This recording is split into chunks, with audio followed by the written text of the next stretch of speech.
Hey guys, tonight we're going somewhere a little grim. But don't worry, you're already doomed. Your feet are wet.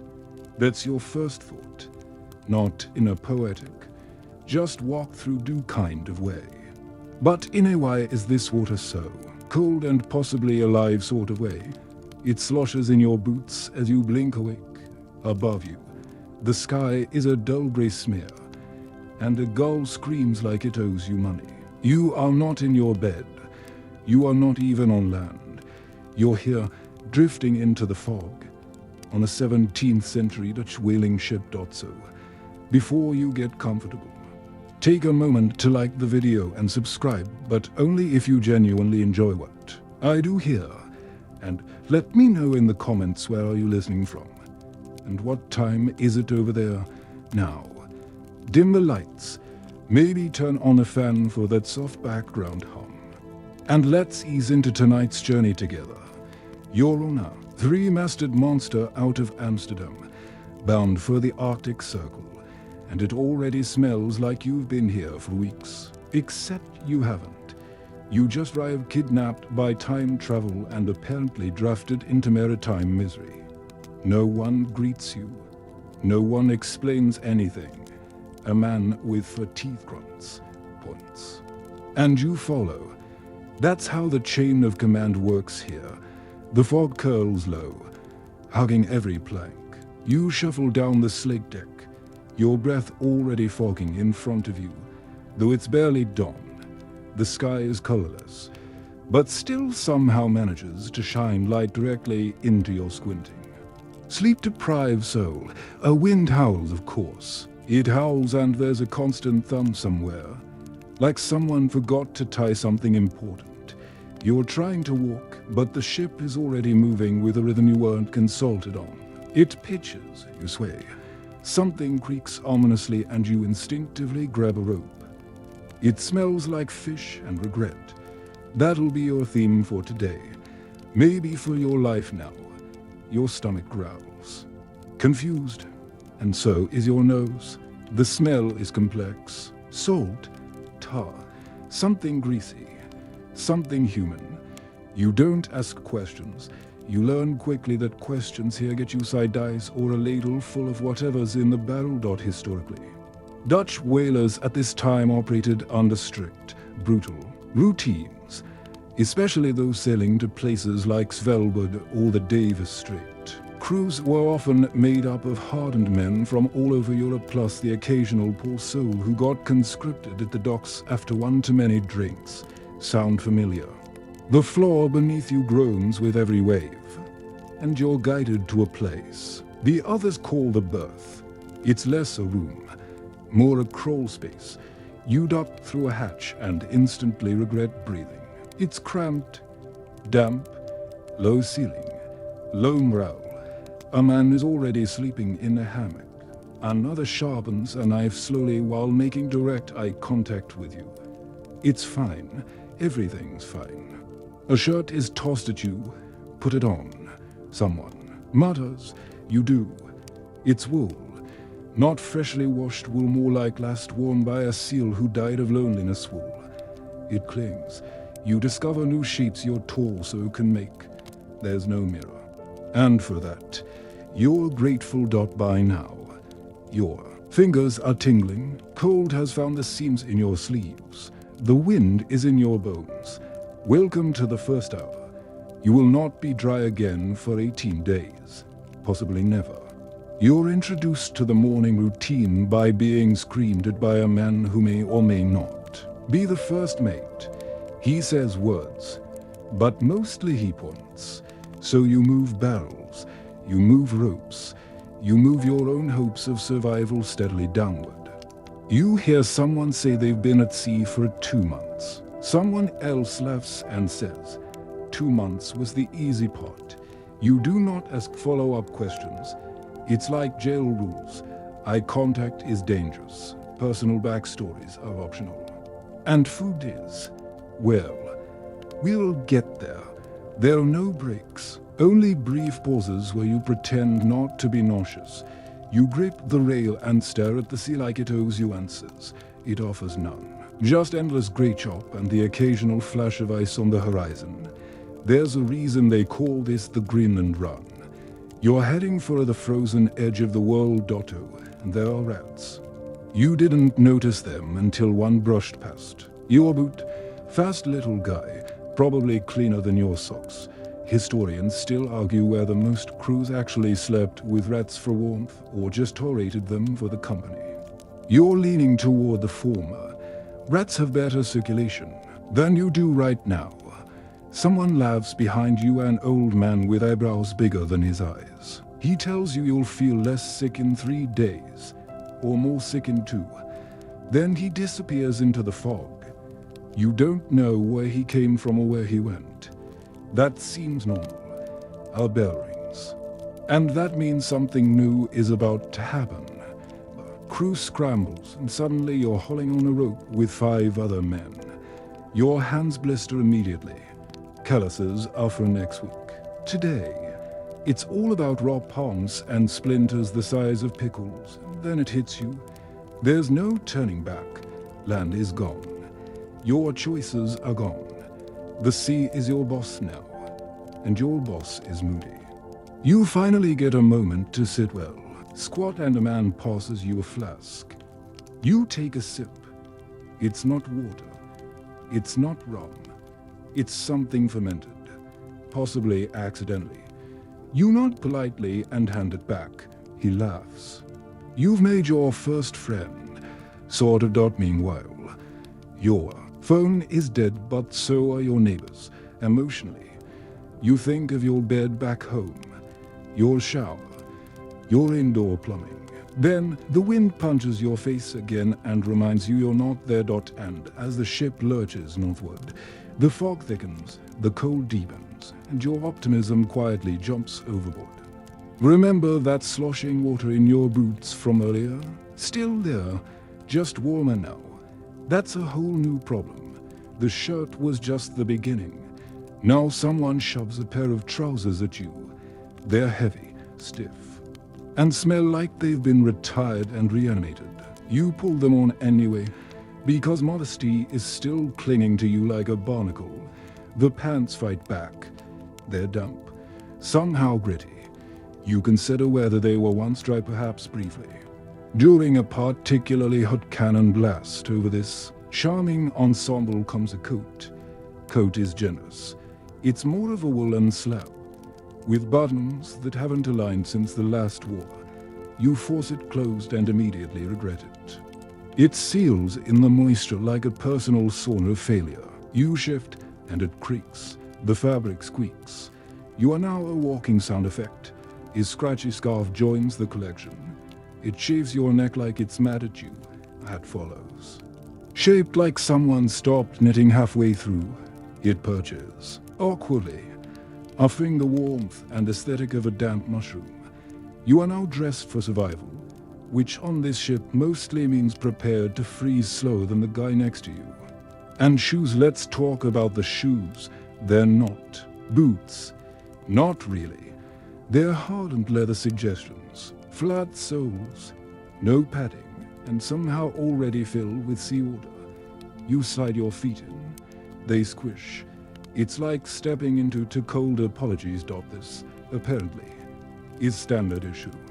The Dutch Republic outfitted its whaling crews with practical garments made of wool and canvas, which held warmth and also every drop of water they ever met. You now wear history and history agents. Someone yells your name, not your real one, but whatever they've decided to call you, probably new guy. You shuffle up to the main deck, trying to move like someone who knows what's going on. The wind immediately makes a liar out of you, slapping your coat open and giving you a mild concussion by hat. You cling to the rail. Ice has started forming along the ropes. A sailor next to you cheerfully chips at it with a dull knife, like it's a beloved morning ritual. You nod. He grunts. That's bonding, apparently. Then the smell returns. It's not the sea. It's not the wood. It's you, or rather, your new clothes. They've absorbed centuries of sweat, smoke, and whale grease. You sniff cautiously. It's like someone spilled beef stew on a fireplace and left it in the sun. You look round. No one else seems to notice. Either they've gone nose-blind, or they're already too far gone to care. A wave crashes against the hole, and your shoes betray you. Sliding just enough to remind you that gravity is conditional out here, you grip the nearest rope. It's sticky. You do not ask why. Historians still argue whether sailors ever actually washed their clothes at sea. Most agree it was rare, if not outright discouraged. Laundry was considered a land activity, like farming or knowing peace. You begin to suspect that the clean pile in the berth is mostly aspirational. You try to adjust. You're a collar. It doesn't move. The fabric has stiffened like it's decided on a permanent shape. You wiggle your shoulders. The coat groans. It's unclear whether it's the material or your own back making the sound. Your breath fogs again, this time inside your scarf. You inhale wool. It's deeply personal. You think about your hoodie back home, the one that smells like detergent and nostalgia. Then someone dumps a bucket of seawater nearby and the moment pauses. There's a break in the clouds. The sun makes a brief, embarrassed appearance. Everyone squints like they've forgotten what light is. You bask in it for a full 5 seconds, before the wind returns with a vengeance. Sneaking down your collar like a ghost with cold hands, a man near you sneezes, and it's alarming. There's force, there's volume, there's no covering his mouth. You step back instinctively and immediately slip again. Your pride lands harder than your hip. No one helps you up. Not out of cruelty, just because they've all done the same thing. Many times. You are now one of them. Congratulations. Back in the berth. You try to dry off. There's a towel. If you can call it that. It's more of a damp cloth tragedy. You press it against your face. It leaves behind something that might be mildew or might be ancient whale dust. You give up halfway and lie down on your hammock. The wool still clings to you like a needy ex. Your bunkmate returns. He sees your damp condition and mutters, "First day." "How?" You nod. He hands you a chunk of something. Chew slow. He says, "It's not food." Not really. It's tough. Salty. Possibly jerky. Possibly rope. You chew. It doesn't help. Neither does the growing awareness that you haven't seen fresh water since you got here. The coat is growing on you literally. It's begun to shape itself to your frame. Like a cursed armor, you suspect it will never come off again. And if it does, it'll bring some skin with it. The pants have started to chafe in new and unexpected places. You consider giving them names, just to cope. Meanwhile, your phone is still dead. Your backup hoodie, your extra socks, your shampoo all gone. The only app available is tapping your foot to see if it still has circulation. Remember that scarf, still itchy. But now it's also stiff with sea spray. You consider biting it just to feel something. A bell rings again. Shift change. You rise slowly, limbs creaking like the ship itself. You're not sure where the ship ends and you begin anymore. That's probably by design. Up on deck, someone has hung clothes on a rope line. They flap in the wind, soaking up salt and sky. One pair of trousers has frozen mid-flap. It looks like a ghost sailor trying to escape. A crewman laughs and points. That was Jan's. You don't ask what happened to Jan. Your fingers are going numb again. You try tucking them into your sleeves, but the fabric fights back. The coat wants to be in charge. You let it. It's easier that way. Someone starts singing. It's not a happy tune. More like a dirge that got bored halfway through. Others join in. It echoes through the fog like the ship itself is humming along. You hum too, quietly. It's either that or scream. and the coat, still damp, still warm in places you don't need it to be. And cold everywhere else. It clings like it knows you better than you know yourself. Breakfast comes with the same enthusiasm as a tax audit. A pot clangs somewhere below deck. And men begin emerging from the shadows like damp raccoons summoned by noise and hunger. You're told it's time to eat. But no one looks excited. This is not a meal. This is an obligation. You descend into the galley or what passes for one. It's less a room and more a low-ceilinged wooden coffin where the cook lives in a permanent haze of grease and soot. The man doesn't speak. He gestures at a barrel.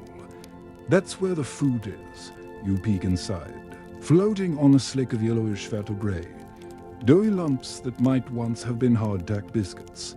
They've softened only slightly. But not in a helpful way. You pull one out with your fingers. It's heavier than expected. Like it's carrying secrets. This is your introduction to breakfast aboard a 17th century Dutch whaling ship. Moldy biscuits soaked in whale lard. Whale lard that was rendered yesterday, or last week, or possibly during the reign of someone long dead. No one knows. No one cares. The cook ladles more of it onto your plate with all the grace of a man resigned to damnation. You take a bite. It resists. The biscuit is dry and wet at the same time. Like eating a brick that was left out in the rain and then deep fried in despair. The lard adds lubrication. It coats your mouth in a film that won't wash away. Like regret you can chew. You look round. Everyone's eating, chewing slowly. Not for savoring, just survival. One man pulls a nail out of his biscuit. He flicks it away without blinking. That's not a metaphor. You are not sure how it got there, but it's probably from the barrel itself, a bit of ship's character. This isn't unusual. In fact, hardtack biscuits from the era were notorious for containing surprises. Weevils, splinters, mold. Sometimes all three. The trick was to soak them in something, anything, to soften the blow. Whale lard was the local favorite, not because it was good, but because there was so much of it. Someone passes you a cup of liquid, you sip. It's warm, brown, and tastes vaguely like boiled sauce. It might be tea. It might be bean water.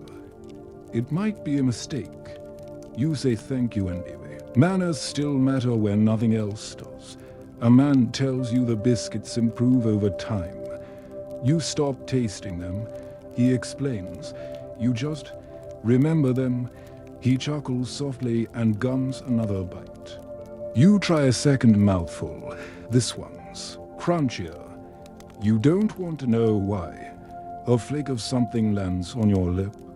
Is it salt? Is it paint? The distinction feels less important now. Outside, the wind groans through the planks. The ship sways gently, like it's trying to rock you to sleep or throw you overboard. You grip the edge of the bench and focus on not vomiting. The trick, they say, is to never stop chewing. If you're not busy, your stomach won't panic. You test the theory with caution.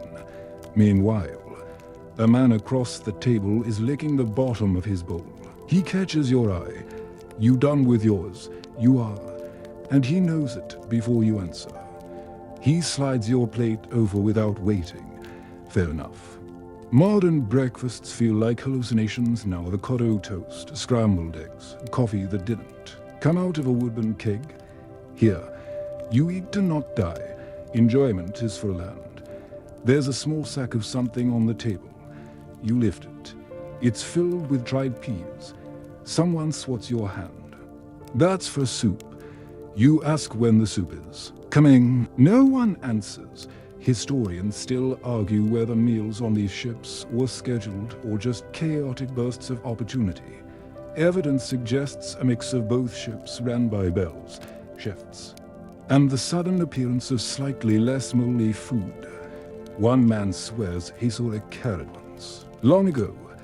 He murmurs, staring into the corner, bright orange, like a dream. No one contradicts him. We all need our illusions. The cook returns, this time with a bucket of lard. He slams it down and points to a line of canvas rolls. These are your rations for the day, Hardek. Salt pork and a slab of something gelatinous. You are expected to carry it in your coat pocket. Let it warm. Let it blend. Let it haunt you. You bite into the salt pork. It crumbles with a texture you didn't know meat could have. Flaky, chalky, somehow both chewy and brittle. You chew slowly, respectfully. You do not want to anger it. Meanwhile, your phone is still dead. You fantasize about cereal, even the disappointing kind with too much fiber. Milk, cold spoons, refrigeration. These are now luxuries beyond comprehension. Remember that scarf, still around your neck. It's absorbed some lard. It will never be clean again.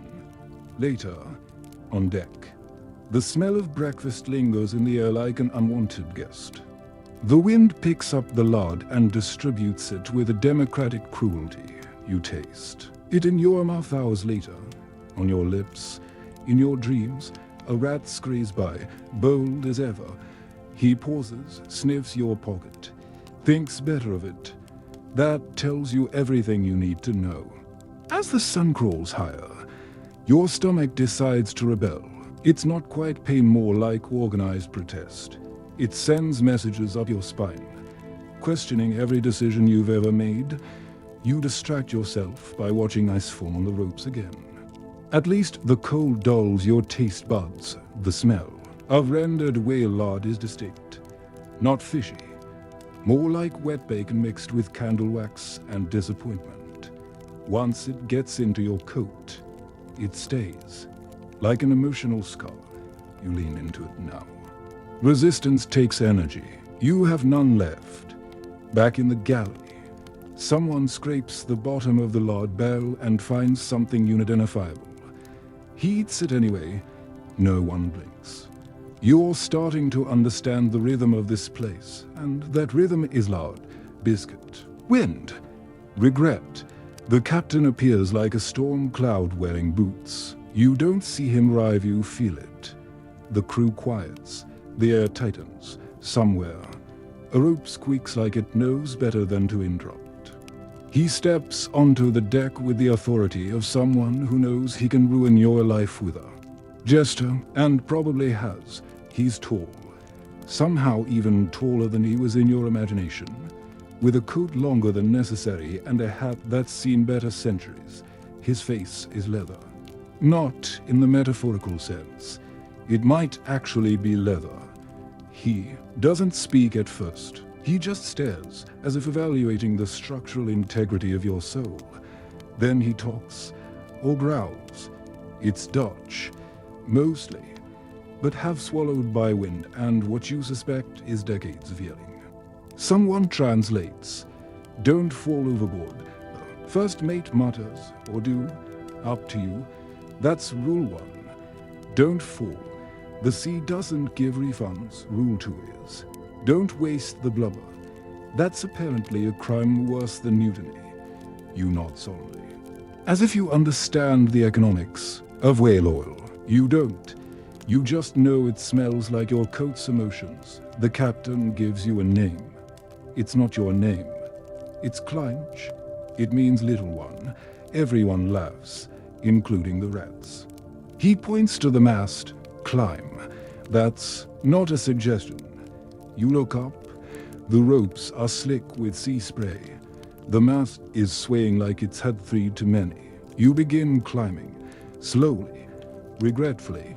Your hands find purchase on lines that squirm slightly under your grip, frozen, frayed, and deeply untrustworthy dot as you climb. The cold intensifies. The wind is loud up here, and so is your own internal. Screaming, your scarf flaps like a white flag. Your coat decides to play parachute. You press your body flat against the mast and try not to cry. You reach the crow's nest. It's not a nest. It's a barrel with ambitions. You squeeze in. The wood is damp.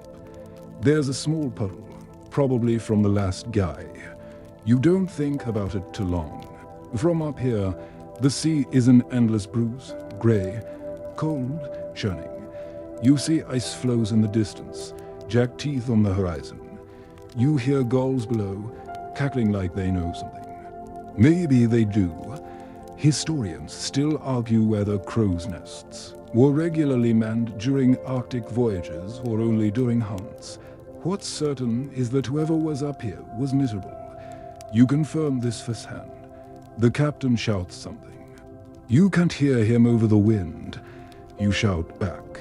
The gulls laugh harder. Eventually, someone waves you down. You descend, slowly, one rung at a time. Your hands burn from the rope. Blisters are forming. You name them: left index, betrayal. Right them. Shame. Back on deck. The captain is gone, evaporated like fog. His rules remain. Simple, cruel, and mostly about not dying inconveniently. You're assigned a task: coiling rope. It sounds easy. It is not. The rope is thick, frozen in parts, and longer than your sense of optimism.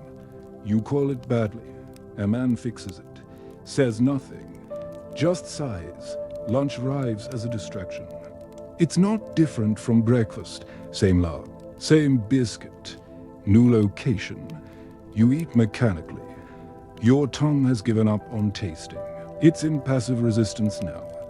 A crew member tells you about the time he got whipped for losing a bucket.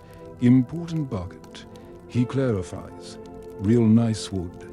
You nod like that helps. Corporal punishment wasn't uncommon. The captain's word was law, and law often had a belt, or a cane, or the icy silence that lasts longer. Someone drops a knife. It clatters across the deck and overboard. A brief silence follows. Well, someone says, that's gone. No one retrieves it. It belongs to the sea now. The first mate lectures you on the importance of oil yield. Every drop counts, he says. Eyes wild, they'll weigh it back home. You nod again. That seems to be your default setting now. You try to breathe through your nose. Bad idea. Your scarf is still lard-scented. Remember the pocket meat from earlier? It's started sweating. So have you. A terrible alliance. The captain reappears, points at your boots. Says they're too clean. Orders you to scrub the deck with a brush made of something unholy. You comply. Knees down. Cold wood. Colder water. A bucket sloshes beside you.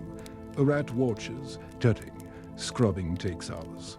Or maybe 1 hour that feels like 17. You lose feeling in your fingertips. You find a splinter the size of a toothpick. You leave it in. Pulling it out would involve hope. Someone sings again. The same song as yesterday. Or maybe just a verse stretched over time. You hum along. It's easier than crying not meanwhile. Your phone is still dead, and your calendar app would be screaming. If it could. This was supposed to be a Tuesday. It feels like late-stage exile. Remember the man with the nail in his biscuit? He's now showing you a scar. Says it was from a harpoon accident. You pretend to be impressed.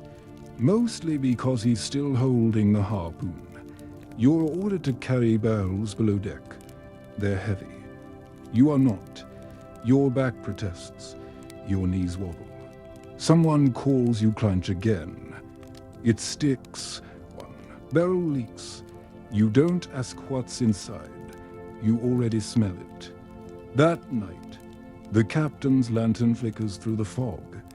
He makes his rounds. He doesn't speak. He just watches, judging the ship. The crew. You crawl into your hammock. It's damp again. Or still. Your coat is now part of your identity. You try to remove it. It laughs and clings tighter. You sleep in it. It dreams for you. There's no wake-up bell. Because there's no need. The scent of boiling fat finds you before consciousness does. It oozes into your nose, crawls into your dreams, drags you upward like a greasy claw. When you open your eyes, your breath fogs the air again, and your hammock creaks like it's disappointed you're still here. You pull on your coat. It peels off the hammock with a reluctant suction sound.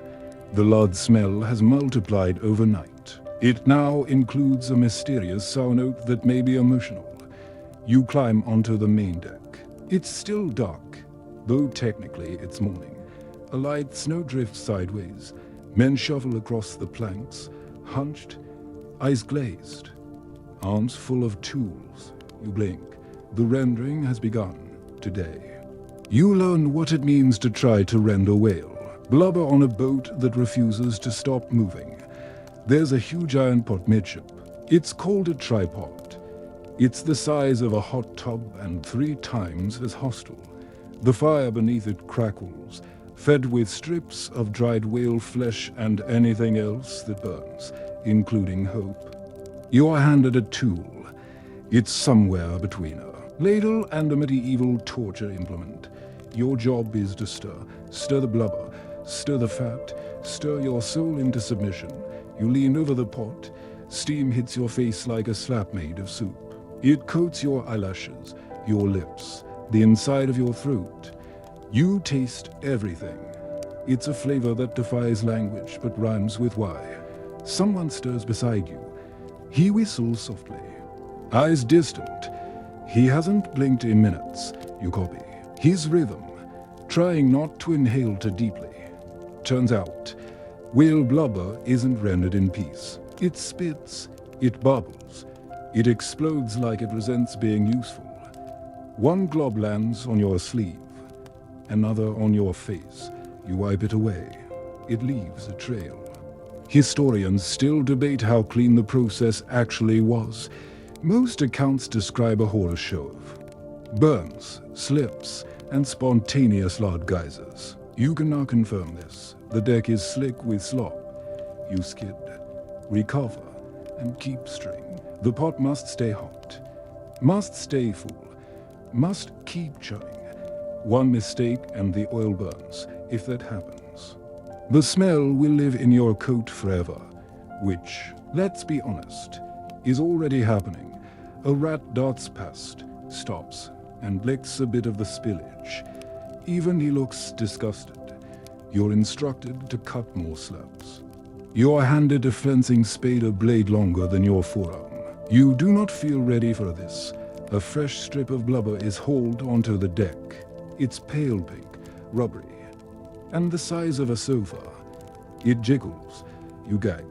Softly, you kneel and begin slicing. The blubber resists at first, then gives way with a suctiony sigh. It's like peeling a giant, woolly fruit, a very sad fruit. You slip. A man catches you with one arm and then gestures for you to keep cutting. This is teamwork. You slice, you haul, you slice again. Each strip goes to the pot. The cycle continues. Your gloves, if you can call them that, are soaked. The whale oil seeps into your skin. It bypasses every barrier. You are now 30% cetacean by volume. Lunch comes. You don't remember eating it. Something salty, something hard. Your fingers burn when you touch food. So you eat by lifting bits of it in your scarf. Classy. Meanwhile, your phone is still dead. And even if it weren't, you doubt you could unlock it. Your hands have gone from callous to blubber-glazed mitts. Modern touchscreen sensitivity was not designed for this. The wind picks up. Snow falls sideways. You work faster, trying not to freeze, trying not to fall. The blubber pile shrinks. The oil level in the tripod rises. Someone accidentally drops a knife into the pot.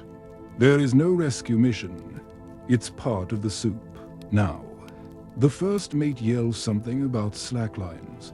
You have no idea what that means, but you nod and start tying ropes anyway. A good chunk of your day now consists of pretending to understand nautical instructions and hoping someone cracks you before you cause a fire. Speaking of fires, the flames beneath the pot hiss as snowflakes land on them. The tryworks must be kept burning through the night. No matter the storm, no matter the sleep schedule, you ask when you can rest. A man laughs so hard he chokes on his biscuit. You decide not to ask again. Back below deck, the smell of rendering follows. It lives in your clothes, your skin, your memory. You try to clean your hands with a rag. The rag is worse than your hands. You throw it into a corner. It twitches slightly. You don't ask questions. You lie in your hammock. But sleep refuses to land. Your body vibrates with the rhythm of the tripod, of the slicing, the hauling, the boiling. Your muscles twitch like they're still working. Your brain replays the sound of blubber parting under the blade. Someone snorts, someone coughs, someone mutters something about barrels. You close your eyes. You see pink fat, steam clouds, burning oil. Remember that first bite of whale-larded biscuit. You need 5 of them now to escape the smell that's living inside. Your sinuses. You roll over, and your scarf sticks to your cheek. You try not to cry. There's no dignity left in tears. Only you ache before dawn. Not by choice, but because someone dumps cold seawater onto the deck above you and it finds its way into your hammock. It drips rhythmically, insultingly, directly onto your forehead. You blink, you whimper, you're up. The coat is still damp. Of course it is. Your boots are too. They haven't been dry since section 1. The moment your feet slide in, the chill shoots up your legs like bad news. Above deck, the sky is a slab of slate. The wind has calmed. But now it's snowing again, soft, persistent, like ash from a very cold fire. You breathe through your scarf. It smells like everything you've ever eaten here, and several things you haven't. It's your free time, technically. A full hour, a luxury. A lie. You stretch your legs along the gangway, trying to relax. That means standing near a railing and pretending your knees still work round you. Men lean against barrels, their expressions frozen somewhere between existential dread and quiet acceptance. Someone's carving a fish into the mast. Not artistically, just out of spite. Maybe free time on a Dutch whaling ship mostly consists of walking in circles. Slowly, while trying not to fall into the sea. You practice this step sway, pause, step slide wobble. You're a natural. You spot a man flossing his teeth with a bit of rope. He grins at you, mostly gums, and says, "Meant, you don't ask questions anymore." A group of sailors is donning socks with crude needles. The socks aren't theirs. They say they're the chef's passed down. You realize with horror that you might be wearing someone else's ancestral footwear. Someone offers you a C10 upturned bucket. You sit. It's ice cold, of course, and probably cursed still. Your legs appreciate the gesture. A crewman lights a pipe, the tobacco harsh and ancient. The smoke clings to the air like it has business here. You inhale by accident. It tastes like dried leaves and old shoes. It's not the worst thing you smell today. He tells you stories, some tall, some weirdly plausible. One about a man who lost 3 toes, found them in his boot 2 days later, and just kept going. Another about a whale that sank a boat with one slap of its tail. Historians still argue. He says, eyes wide, if that was true. But I was there, you nod. He seems the type who could have been there, or somewhere close. Then come the chores disguised as rest. You're handed a dull knife and told to scrape barnacles. Not from the hull, you're not trusted with it yet, but from a barrel. You sit in the snow, carving tiny sea creatures of old wood. Wondering how this became your life, the wind shifts. It brings with it a familiar scent stew. You perk up. Stew is a strong word. It turns out it's hot water with bits of pork fat, peas, and something that might have once been a vegetable. You slurp it. You burn your tongue. Worth it. You sit by the tripod fire, not working, just stealing warmth. Your fingers twitch toward the heat. A man nods at you. Don't get too close. You'll end up cooked like the rest. He might be joking. He might not be. A rat sits beside you. Just sits. You don't move. Neither does it. Mutual respect. You share a crumb of biscuit. It declines. That hurts a little. Meanwhile, your phone is still dead. You imagine scrolling through it right now. Messages from friends. A weather app telling you how warm it is at home. Photos of breakfast that didn't come from a barrel. You laugh quietly. It's either that or scream. Remember the man who carved a fish earlier? He's now carving a second fish, larger, sadder. You wonder if he's okay.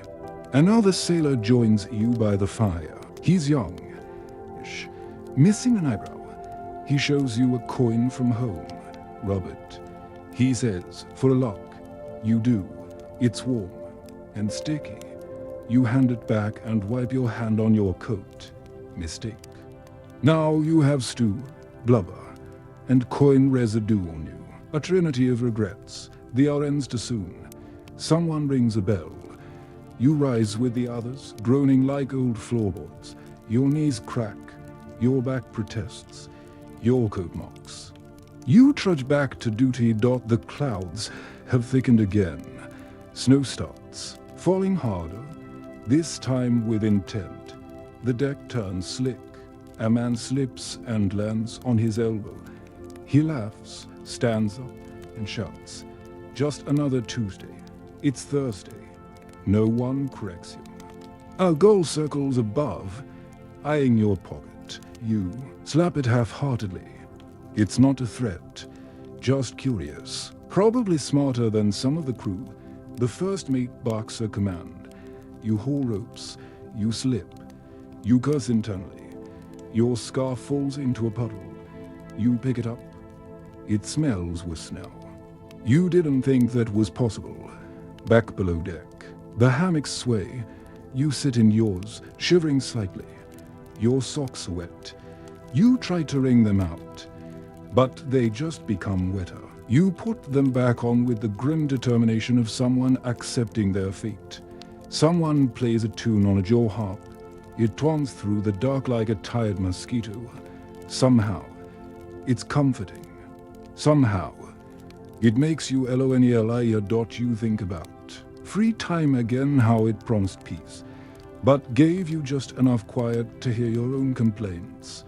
Just enough stillness to notice how stiff your shoulders are, how hungry you still are, how long their next shift will be.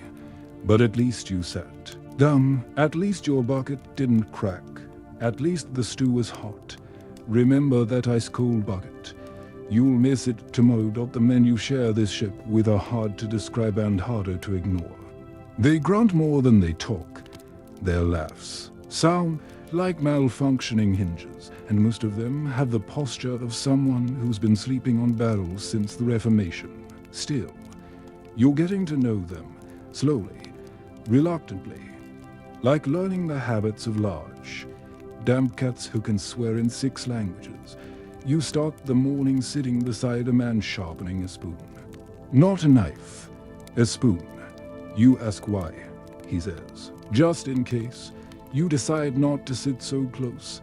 Across from him, another crewman is brushing his teeth with ashes and a frayed stick. He offers you some. You decline. He shrugs. Suit yourself. Clinch. That's still your name. It's become more affectionate now, though. Not warm. Exactly, but slightly less mocking. Progress. You're asked to help lift barrels with Willem. A man whose arms are as thick as your thighs and whose beard has its own weather system. He grunts once to acknowledge you, then wordlessly lifts a barrel and begins walking. You try to copy him. You fail. The barrel slips. Your knees buckle, and he catches the barrel before it flattens you. Good effort, he says, with half a smirk. This is the closest thing to praise you've received in days. There's Jan, who sings while he works. You never understand the words, but the tone shifts wildly between murder ballad and lullaby. You ask what it's about. Cabbages, he says. You don't question it. Then there's old Pyatt. No one knows how old he actually is. He has no teeth, walks with a permanent lean, and might be blind in one eye or both. He tells you stories when the weather's bad, long ones, usually involving storms, women, or curses. Occasionally all three. Historians still argue whether figures like Pyatt's semi-retired sailors left aboard as mascots or talismans were real or apocryphal. You're leaning toward real. He smells like history. During downtime, you sit beside Rand, who's repairing a net. He speaks with a thick accent and uses bits of his own hair to patch holes, strong like horsetail. He explains, you don't know whether to be impressed or horrified. You choose both. At dinner, you sit near Dirk, who has exactly one joke, and tells it every night. You've heard it 6 times now. You still don't understand the punchline, but you laugh anyway. It's part of the ritual. They begin to accept you not because you've done anything impressive, but because you've lasted. You've scraped blubber, slipped in lard, failed to tie knots correctly, and somehow haven't gone overboard. That's the bar. Someone hands you a carved token, just a flat bit of bone with a scratched circle on it, for luck. He says, you thank him later. You find out he gives one to every new crew member. You pretend it's special anyway. Even the rats seem friendlier. One crawls into your pocket during a storm and stays there for warmth. You let it. You need the company. One night, the men gather near the tripod for warmth. It's a quiet moment. Someone passes a flask. You take a sip. It burns. Not in a good way. They tell stories, some true, some not. One man swears he saw a ghost whaler, pale beast that followed the ship for 2 weeks, never surfacing, still out there. He whispers, you not like you believe him, because now anything seems possible. You ask what they miss most. Bread, says one. My wife, says another. The silence, says a third. You all laugh at that one. A short, bitter laugh. Someone pulls out a fiddle. You didn't know there was a fiddle on board. He plays. It's slow, sad, oddly soothing. You close your eyes. The wind whistles through the rigging. The sea slaps the hull like it's clapping along. Meanwhile, your phone is still dead, and you stopped checking your pockets for it.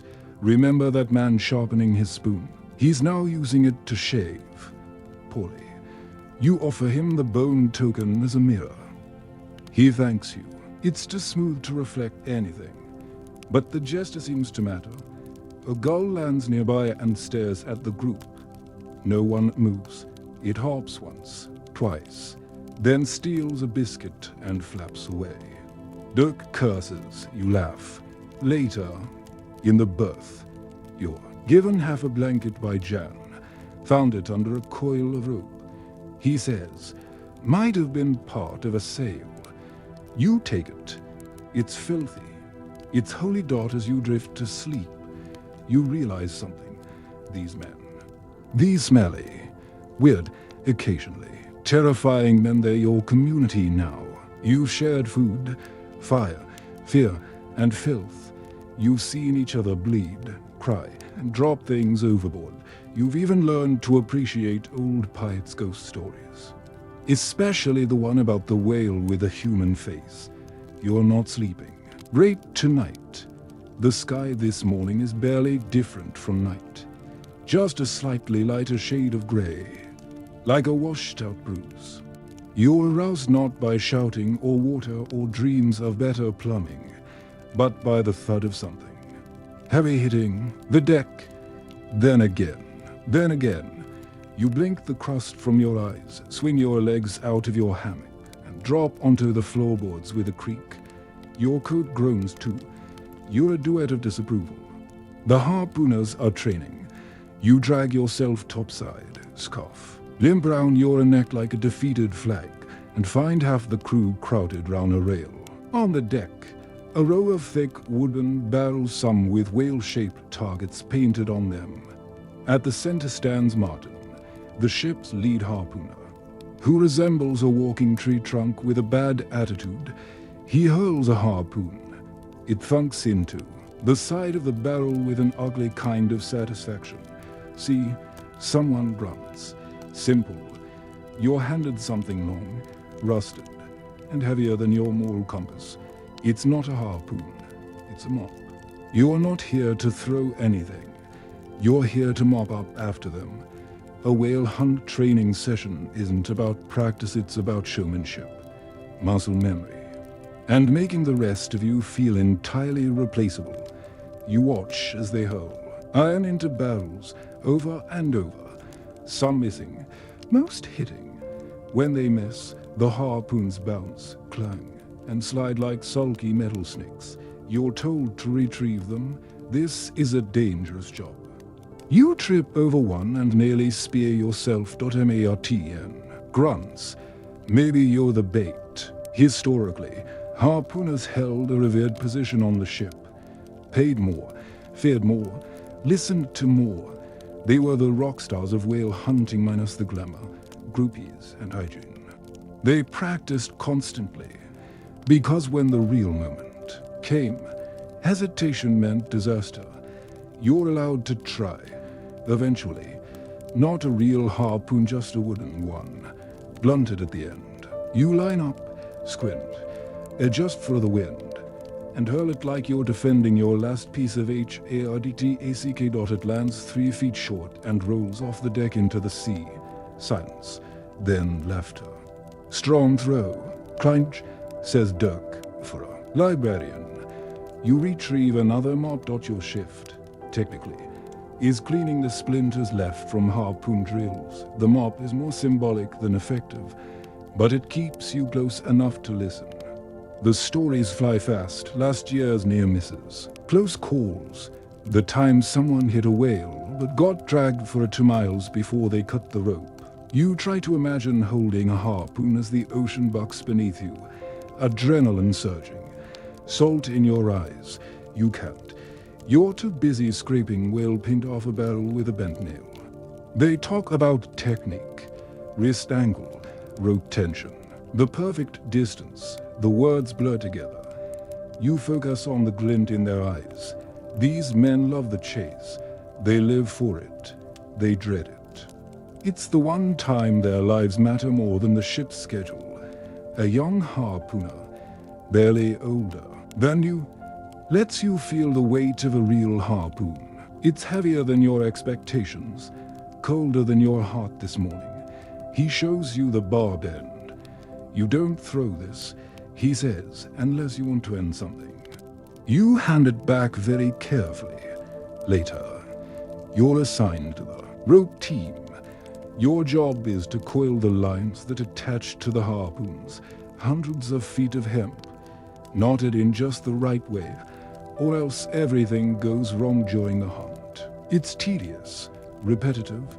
You mess up 6 times. Jan shows you the correct loop method. His hands move like they've been practicing this since birth. You don't tie it like this, he says.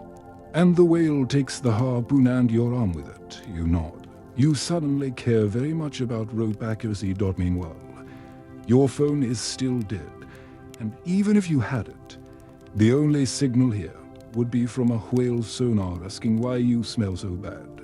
You pause for lunch, the usual lard, biscuit, possibly a lentil. You chew while Martin sharpens a harpoon behind you, The scraping metal on wet stone sound becomes oddly soothing, like sandpaper on your soul. Back to work. You oil the harpoon heads. That means rubbing animal fat into metal. It's less grim than it sounds, only slightly. You hear more stories about the one that got away, about harpoons that snapped midair, about rope burns so deep you could see bone. Historians still argue whether certain whale strikes were truly accidental or the result of rushed crews cutting corners. You begin to understand the tension. You want the whale, but not too soon. Not too close, not with the wrong rope. The harpooners chant during drills, short bursts of rhythm, pull, set, brace, cut. It echoes against the sails. You catch yourself nodding along. Someone lets you carry a harpoon just from one end of the deck to the other. You walk carefully, reverently. The men don't laugh this time. A quiet nod from Martin feels like a medal. Then it slips. You drop it. It clangs loud enough to wake rats. The nod disappears. Later that night, during your brief hammock time, you hear the harpooners talking in low voices. They're worried. Ice is thicker this year. No sign yet. To quiet. You learn that whale spotting is a waiting game. A freezing, uncomfortable, weeks-long waiting game. But once seen, everything happens fast. The harpooners become gods. Everyone else becomes support. You dream about it. Not the whale. The moment right before, standing at the bow. Harpoon in hand. Crew silent behind you, ocean holding its breath. Then you wake up and your pillow is wet from snowmelt. Probably remember that mop. Still waiting for you tomorrow. You're on night watch now. Not by merit, definitely not, but because it's your turn. And everyone else already served their time peering into the void. They say it builds character. You suspect it's just an opportunity to suffer while slightly more awake. It's quiet. To quiet. Not the comforting kind, like a soft blanket or a calm room. It's the vast, wet kind of quiet, where every creak sounds like a scream and every gust of wind whispers something you'd rather not hear. You wrap yourself tighter in your coat. It doesn't help. The wind knows your weaknesses. It cuts through the layers, finds the damp spots, the gaps in the buttons, the very essence of your poor life choices. Your feet thud along the deck. One to pause, one to slip. The snow's iced over now, and the planks are slick like soap in a prison shower. You shuffle carefully. You hold a lantern. It's dim, flickering, and somehow manages to make things look spookier. The sea is black glass. Stars reflect off it, but only the dim ones. The moon is smudged corn, keeps ducking behind clouds. You keep walking. It's not for exercise, it's to stay warm, to stay awake, and to remind yourself you exist. Night watch duties are simple. Don't fall asleep. Don't fall overboard, and don't let the ship crash into a mountain of ice. Seems reasonable. You pace. You watch. You try not to hallucinate. At one point, you're pretty sure a wave winks at you. Someone snoring below deck. Loud, wet snoring. Like a walrus with bronchitis. You envy them. Even the hammock dampness sounds luxurious right now. The air tastes different at night. More metal, more secrets. You lick your lips and taste salt and lard and failure. You pause near the stern. The tillerman is asleep, hat over his face, one hand still on the rudder. You decide not to wake him. Either the ship's fine, or it's your job now. You stare into the dark, trying to see whales. Ships, or maybe just something to break the monotony. You see none of those. Instead, you see shadows, movement, a trick of the eye, hopefully.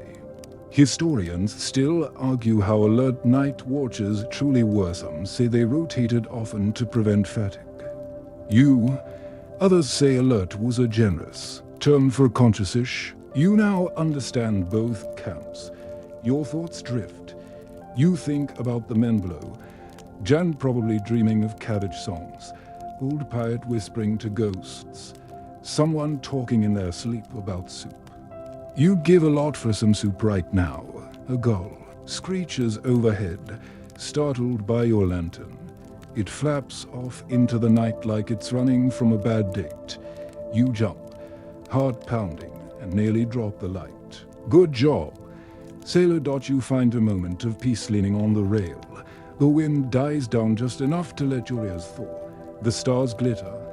You breathe deep. Then the lantern flickers out. Instant darkness. Your heart skips. You curse softly. You bang the lantern. It wheezes, coughs, flares back to life. Barely. Good enough. You pass the mast.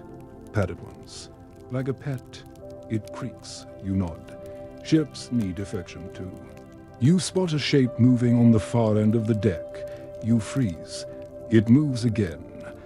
Then it sneezes. It's just Willem, also on watch, pacing with his arms tucked into his coat like an angry burrito. You nod to each other. No words, just shared suffering. Your hands have gone numb again. You slap them against your chest. They feel like someone else's hands, someone who made worse decisions. Meanwhile, your phone is still dead. And you imagine what notifications you'd see if it weren't. A weather alert. A group chat about brunch. Your GPS wondering if you've fallen off the map. You laugh. It comes out like a croak. You check the sky. Still mostly night. Still plenty of hours left. You try a bit of shipboard meditation. Breathe in the sea. Breathe out the cold. Breathe in the stars. Breathe out the dread. It works for about 12 seconds until the ship jolts slightly and you step into a puddle. Remember your scarf, still attached, still holding that aroma like a love letter. The hours crawl. You hum a song you have remember from childhood, something soft. Doesn't belong here. Makes you miss things. You think you see a whale at one point. Just a ripple. A flick of something big beneath the water. It's gone before you can be sure. You don't tell anyone. It's yours. Eventually.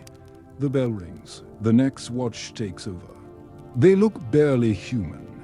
You nod as you pass. Clear skies. You mutter. They grunt. You descend to the berth like a pilgrim reaching sanctuary. Your hammock welcomes you like a cold ex as you fall into its soggy embrace. You think, I made it through the night. I didn't fall overboard. I didn't see anything too terrible. Then the smell of your coat reaches your nose again. So much for comfort. The storm doesn't announce itself with a bang. It creeps in like guilt, slow, heavy, inevitable. You wake to a sound you haven't heard before. Absolute silence. Not the good kind, the tense kind. Like the ship is holding its breath. Then the wind hits. It slaps the side of the hull like it's offended. The entire vessel groans. Above you, boots thud overhead, rapid and pallid. You sit up to fast and nearly roll out of your hammock.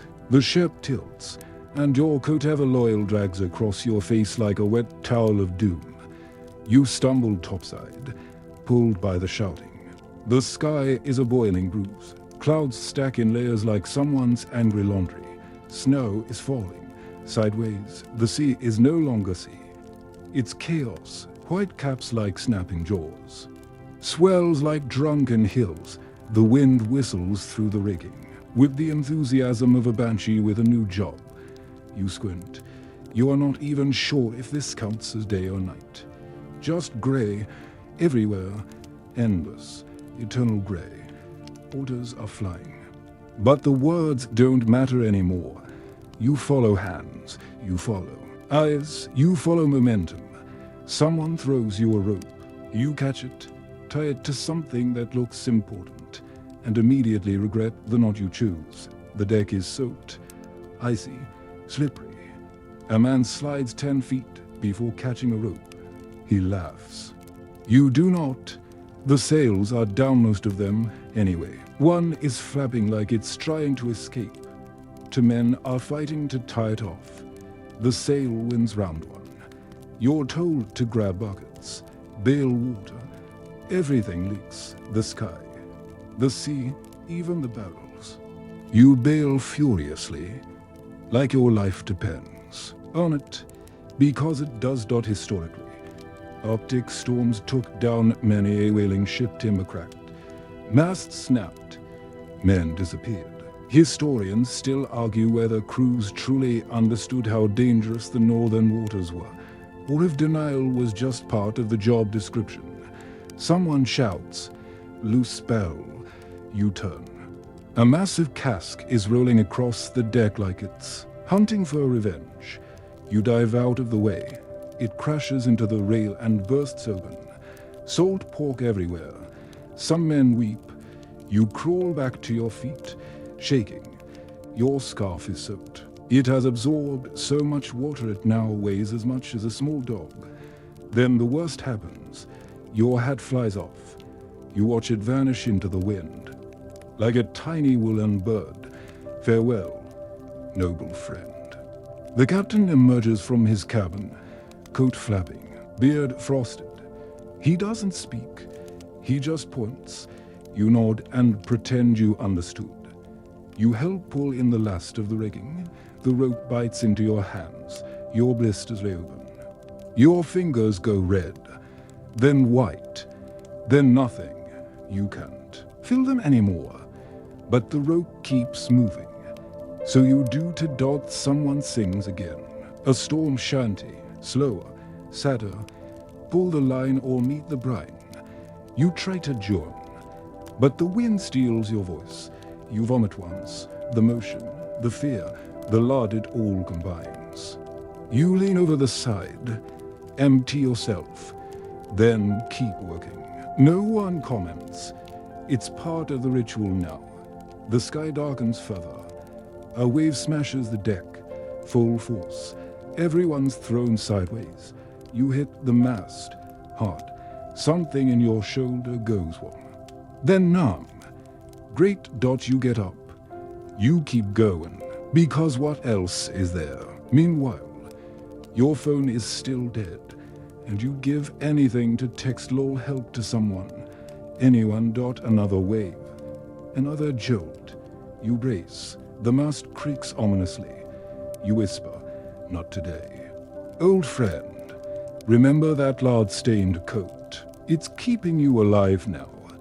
Heavy, soaked, disgusting but warm. You forgive it. Just a little. The night drags, or maybe it's still afternoon. Time has folded into a wet napkin. The storm doesn't let up. Not really. It changes rhythm. Sometimes loud. Sometimes louder. Below deck. Someone prays, not loudly. Just mutters. You sit beside him. You don't pray, but you nod along. Seems polite. Someone else curses the whales. This is what they want. He says. You nod again. Why not? At one point, the tillman screams. The wheels jammed.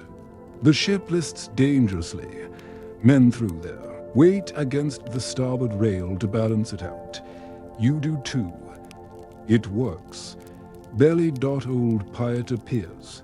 No one knows from where. He shuffles to the mast, pats it gently, and mumbles, "She's done worse." Then he vanishes again. Like a ghost, you're handed a cup of something. It's hot, bitter, and burns your throat. You don't ask what it is. You drink. It helps. Your knees ache. Your shoulder throbs.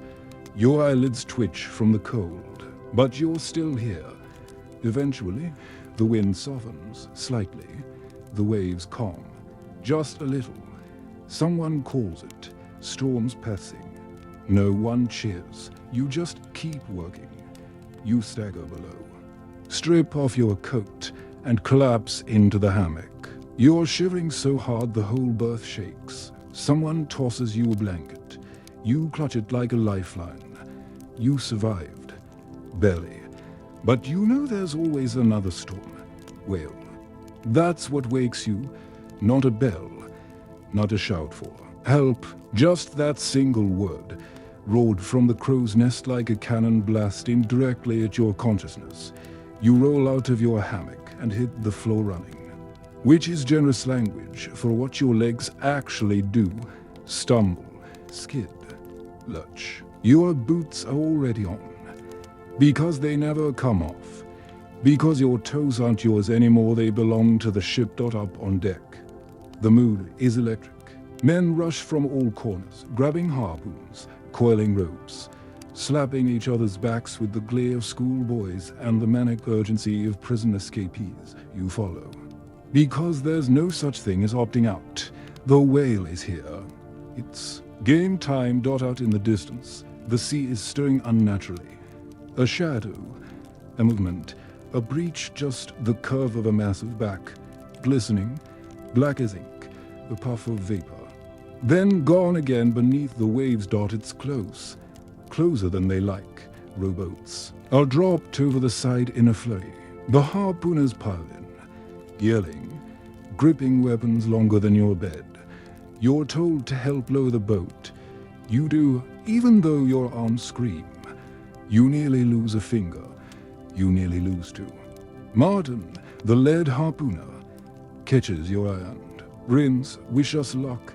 Clinch, you nod, and for a moment, feel something ridiculous dash excitement. Then someone hands you a pulley rope, and the fantasy dissolves into row effort. You're back to grunt work. Your true calling, the boat's launch, oars slicing through the sea. From the deck, you watch them shrink. They bob over waves like toys, chasing the Leviathan. The deck becomes quiet, tense. Everyone's waiting. Then, you hear it. The shout, the cry, the impact. A harpoon has landed. You see the whale breach again. This time higher.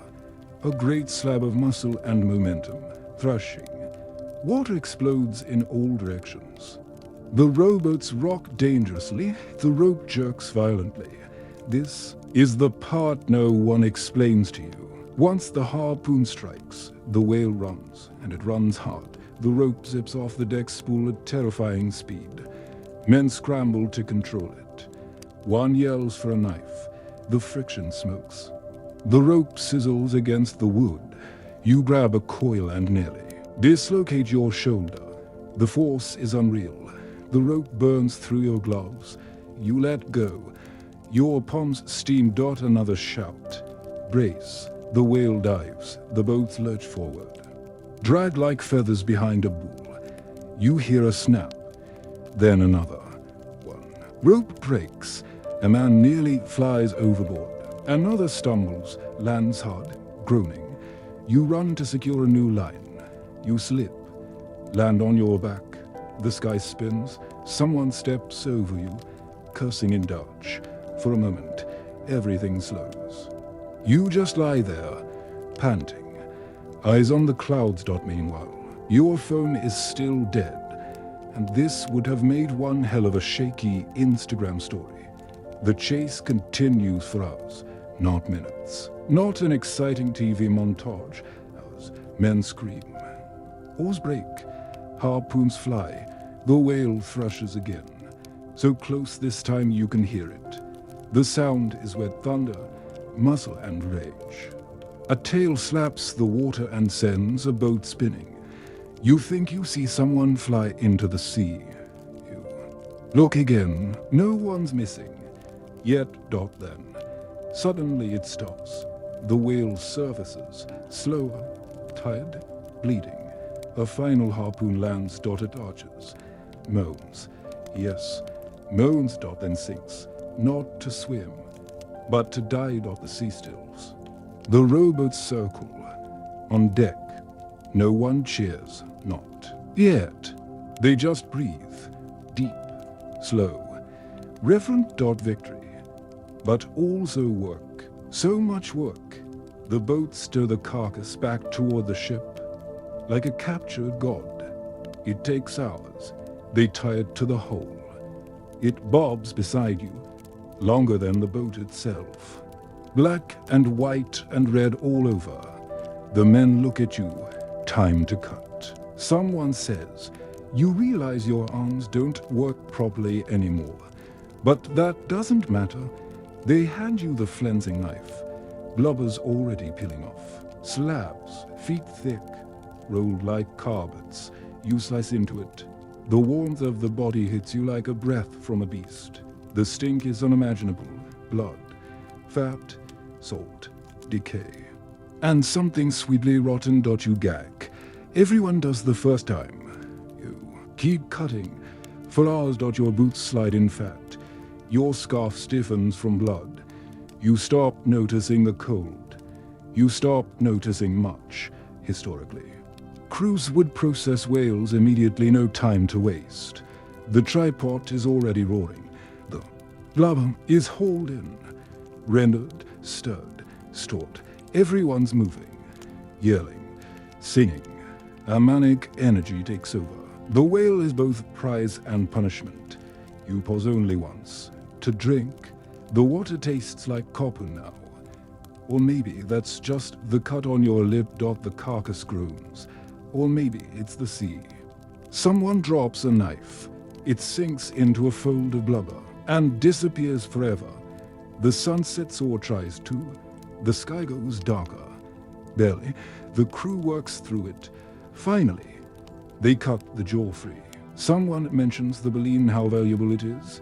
Teeth like curtains. Jan mutters, "Rich ladies love it." You nod. Sure, why not? You help secure the final ropes. Your arms shake. Your knees are sludge. Your coat is unspeakable. The whale is almost gone. Stripped, processed, dismantled. You look over the side. The water is slick with oil, pink with blood, and still somehow beautiful. You think about that first splash, the shout, how thrilling it seemed. You wonder if it was worth it.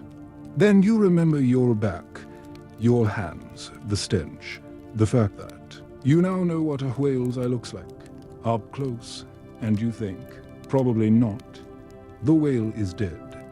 But the work's just beginning. Success, as it turns out, smells worse than failure.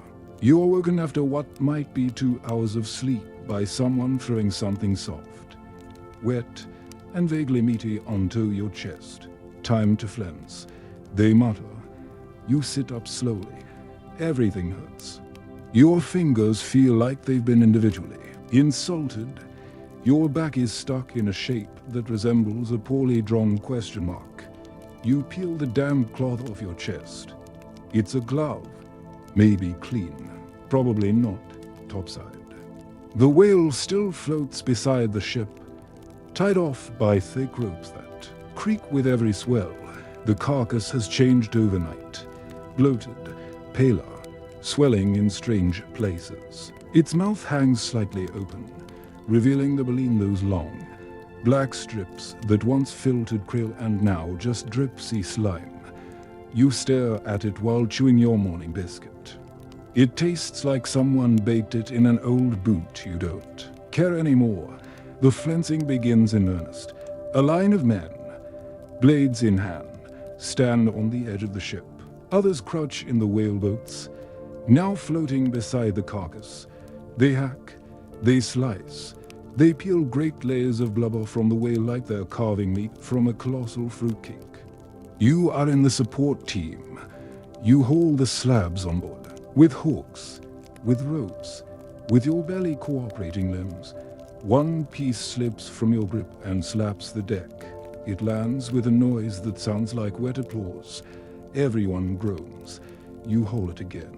This time, it sticks. The flensing knives are long, wicked, dull by noon. You're given a sharpening stone and told to keep them talking. You work in rhythm, scrape, wet, wipe, repeat. Historically, this was the most dangerous part of the operation. Slippery decks, heavy gear, dangling blades, and sleep-deprived men made for a deadly mix. Historians still argue how many crewmen were lost not from whales, but from whale processing.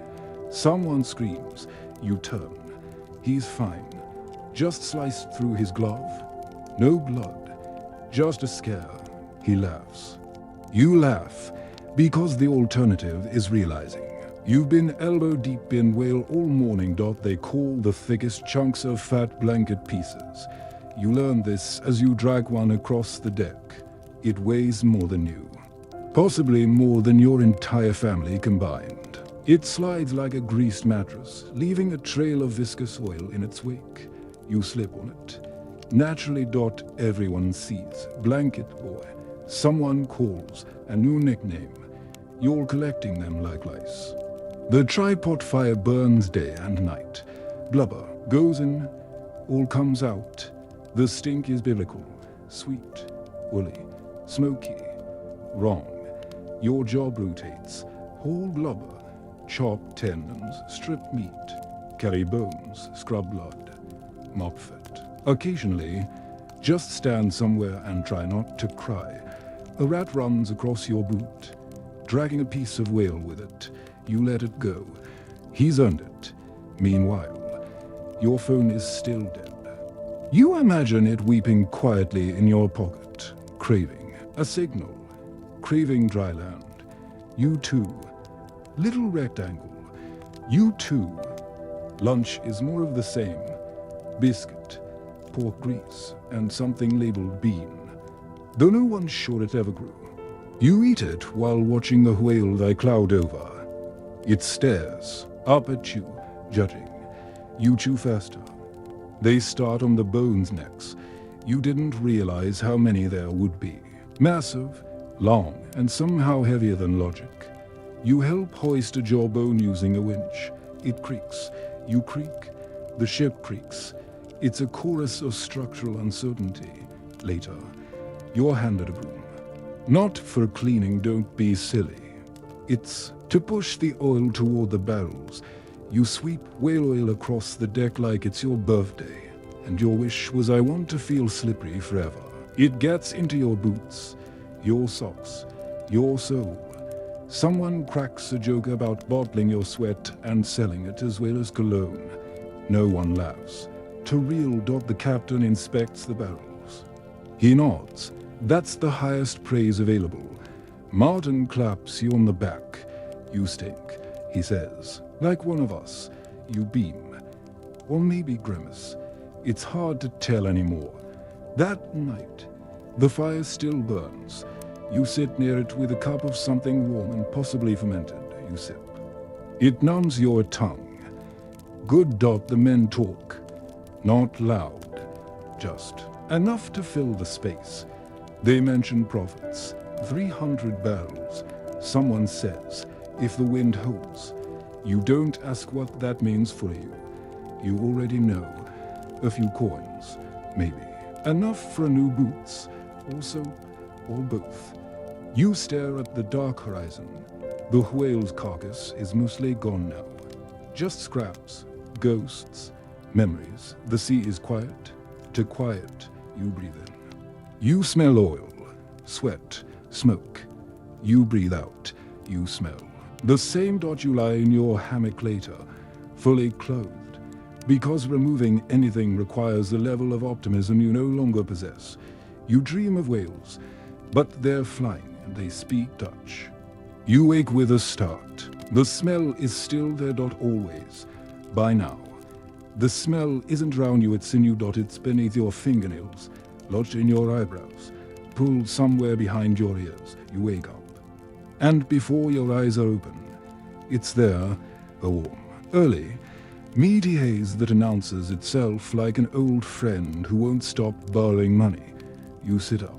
Your hammock groans. So does your spine.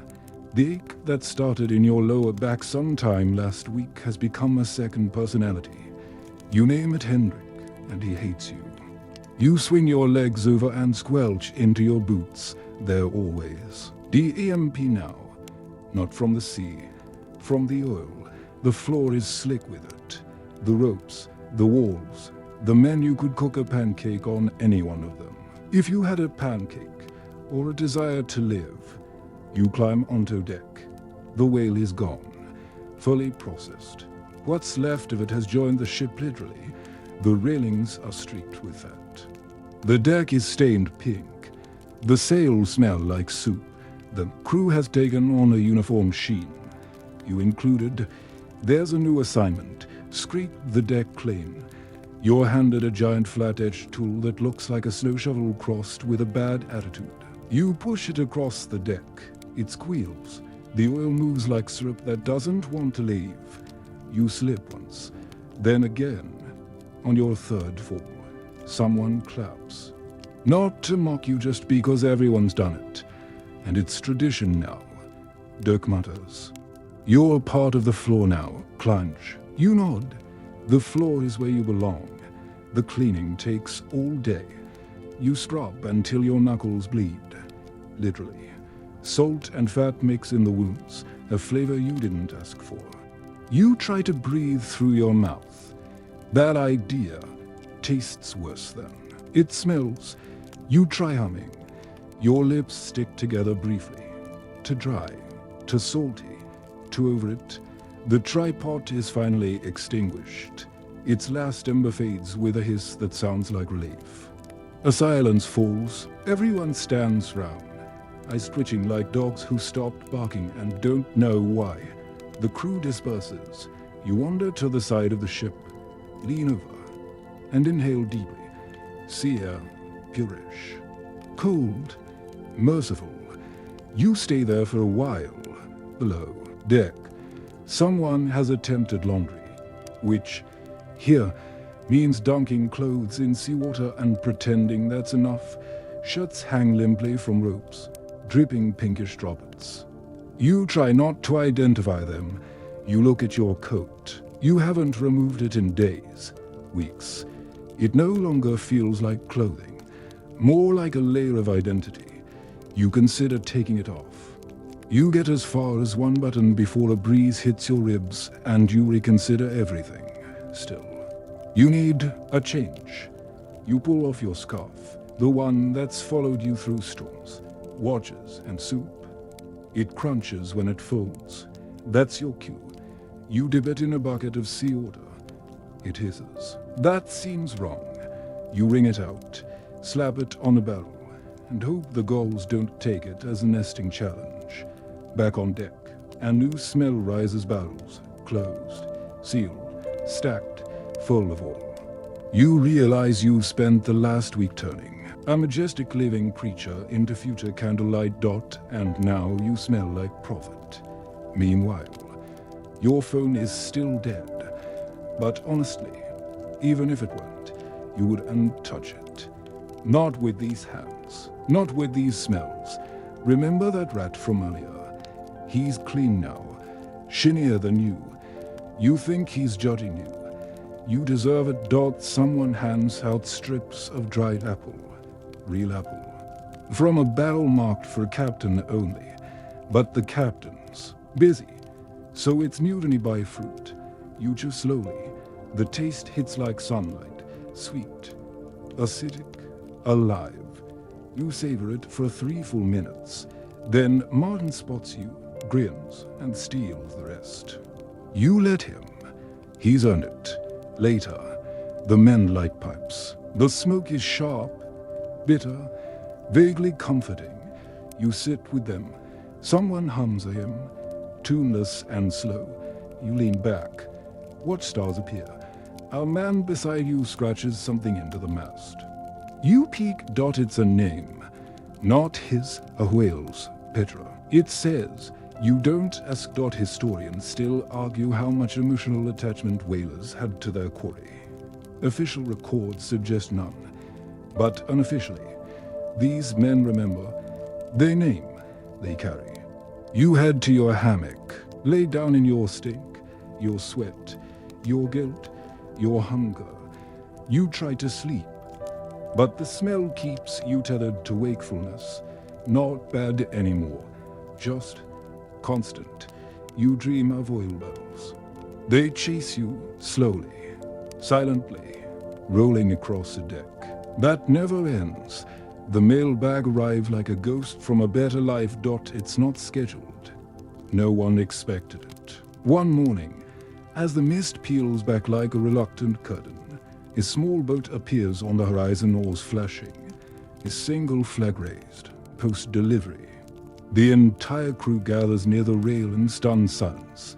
Someone whispers, "Is it Christmas?" No one laughs. The boat bumps gently against the hull, and a bundle wrapped in tarpaulin is passed up. The captain himself takes it carefully. Like it might explode, everyone waits.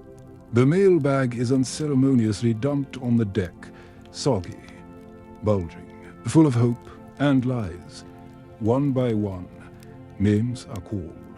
Jan, Martin, Dirk, even old Pyatt. Each man receives a letter, a parcel, and notes, some yellowed, some damp, all absurdly precious. You stand there, hopeful. Nothing. Clinch. The first mate mutters, "No mail." He shrugs, almost kindly. You nod. Of course not. Your existence is an accident, and time travel doesn't forward letters. Still, you linger. You watch as men unfold pages with trembling fingers, eyes flicking left to right like children opening presents. Some smile, some grow quiet. One man cries openly. No one mocks him. Jan reads a letter out loud. It's from his sister. It's 3 months old. She asks about his health, the weather, whether he still sings about cabbage. He does. Dirk receives a package, socks. He lifts them reverently. One has a hole. He kisses it anyway.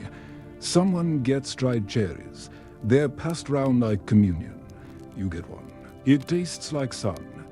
You sit beside Willem, who holds a tiny painting his daughter, drawn in watercolor. She was 5. He says she'll be 6 now. He says nothing more. Meanwhile, your phone is still dead, and you imagine texts from home. Where are you? Did you forget your charger? Are you okay? You'd trade a barrel of whale oil for a single emoji from a friend. Back below deck, the men pin their letters to the walls with rusty nails. Little flags of memory, fluttering in the lantern glow. The room feels smaller, closer, real. You write a fake letter to yourself. You find a scrap of canvas and a piece of charcoal. You scribble nonsense, words, a name, a line about rain. Then, you fold it and tuck it into your coat like a secret. Later, Martin hands you a letter for you. He says, gruffly, no name, just said no guy. You open it slowly. It's smudged, brief. Hope the sea hasn't eaten you yet, miss. Your bad jokes, love, Jay. You don't know who Jay is. You pretend you do. You read it 5 times. The letter smells like ink, and maybe lavender. Or maybe that's just your brain remembering what not oil smells like. You climb back on deck. The sea is calm again. The wind is soft. The ship creaks with something like contentment. Someone sings. You recognize the tune. The words are new. About letters, about home, about things lost and found. You hum along. Remember your scarf. It's still stiff, still greasy, still yours. You wrap it a little tighter. The captain reads a letter silently. His hands shake. Then he rips it in half and throws it into the sea. No one says a word. Old Pyatt stands at the bow, holding a letter he never opens, just looks at it. For hours, that night, the tripod sits cold. The crew rests, a rare, collective breath. You dream again, not of whales, not of storms, but of a hand passing you a letter, warm from their pocket. You wake up with tears in your ears and the taste of cherries on your tongue. The letter is still in your coat, still folded, still unreadable, still yours, land. Creeps into view like a rumor. It's barely a smudge at first, a dark smear on the horizon that might be a cloud, or your imagination, or maybe just hope wearing a disguise. You squint into the distance. and sure whether to believe it. Someone calls from the crow's nest. Coastline. No one cheers. They just start moving for a moment. Some pretend not to notice. Some cross themselves. A few stare like they've forgotten what land looks like. You haven't touched solid ground in weeks, months. Time has collapsed into one long stretch of oil. Cold and biscuit crumbs. Now you lean against the rail and watch as the coast slowly becomes real. Closer. Details appear. Jagged hills. Scattered buildings. A plume of chimney smoke curling into the grey sky. Home.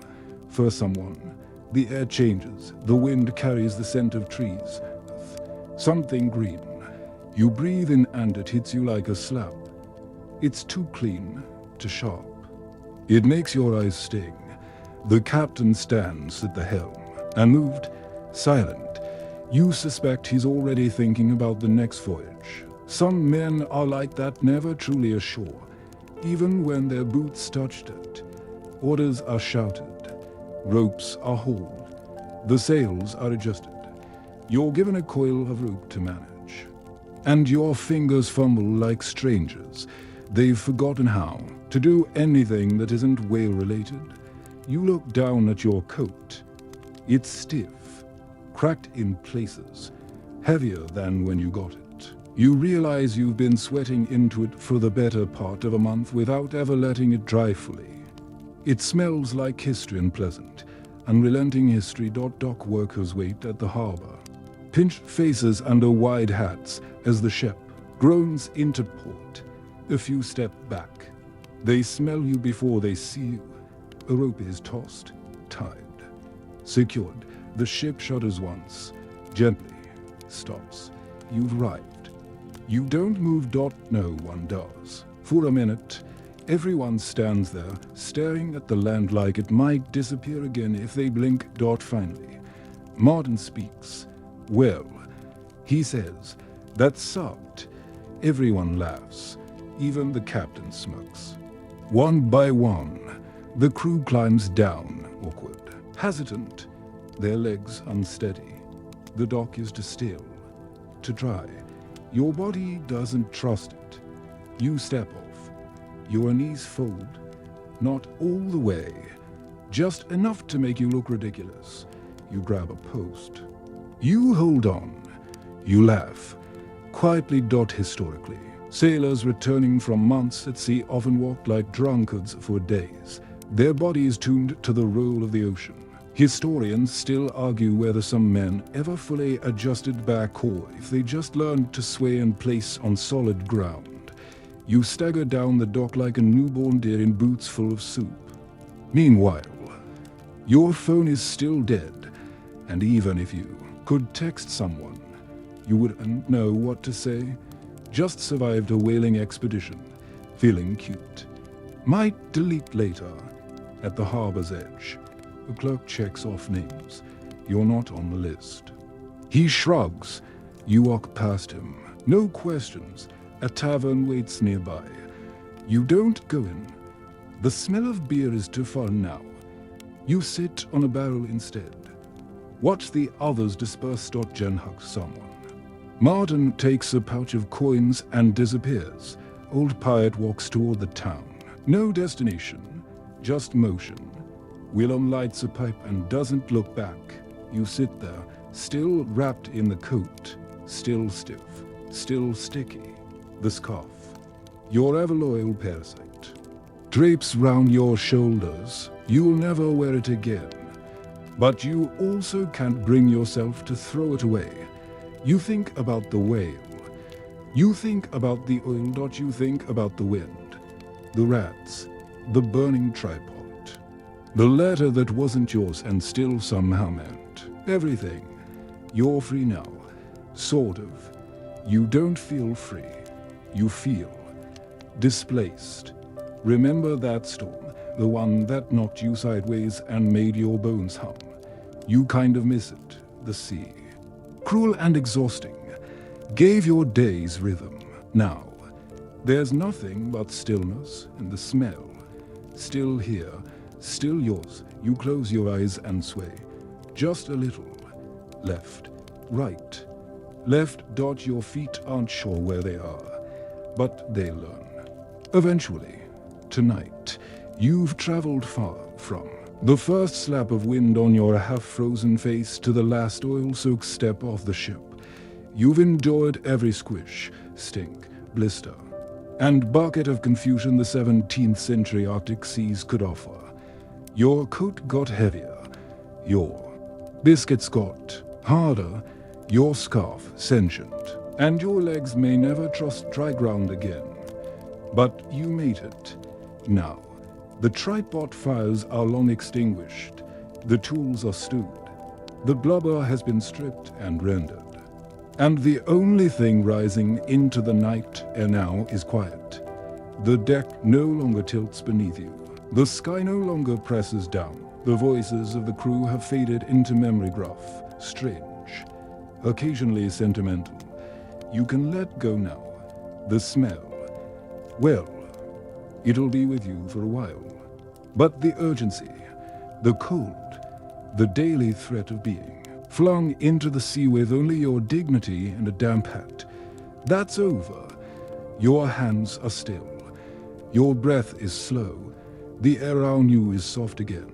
You are back in your own bed, no waves, no ropes, no whale lurking just below the surface. And even if you never go back to sea, a part of you knows what it's like. The weight of rope in your palm, the sound of the crow's nest bell in the fog, the awkward camaraderie of men who smell worse than a spoiled candle. Don't let the night take you now. You've earned the quiet, you've earned the warmth, you've earned a world where blankets don't crunch and rats don't share your pillow. Rest now. Your story can rest, to dot and in the hush of your room, far from ice and oil and hunger. You can whisper one final thanks for plumbing.